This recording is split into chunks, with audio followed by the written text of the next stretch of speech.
நோட்டாவிற்கு கீழ்தான் பாஜக வாக்குகள் பெறும் என்று சட்டமன்ற உறுப்பினர் ராஜன் செல்லப்பா விமர்சித்துள்ளார். மதுரை நாடாளுமன்ற தொகுதி அதிமுக வேட்பாளர் மருத்துவர் சரவணன் மதுரை பசுமலையில் சட்டமன்ற உறுப்பினர் ராஜன் செல்லப்பாவை சந்தித்து ஆசி பெற்றார்.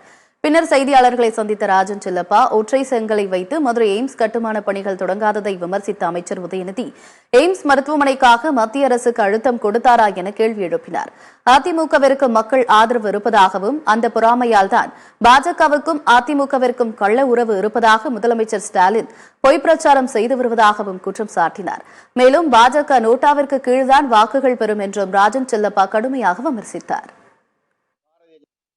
நீங்களே நல்லா பாருங்க, அவங்களுக்கு இன்னும் வெளிப்படையா சொல்லக்கூடாதுனால அதிமுகவுக்கு இருக்கிற உட்கட்டமைப்பு திமுகவுக்கு இருக்கிற உட்கட்டமைப்பு பாரதிய ஜனதாவுக்கு இருக்கிறதா, அதை மட்டும் நீங்க சொல்லுங்க. ஒரு கிளையில எந்த கிளையிலையாவது அவங்க நீங்க தேடும்போது பூத்து கமிட்டி முழுசா போட்டாங்கன்னா அதே அவங்களுக்கு பெரிய கெட்டிக்காரத்தனம்.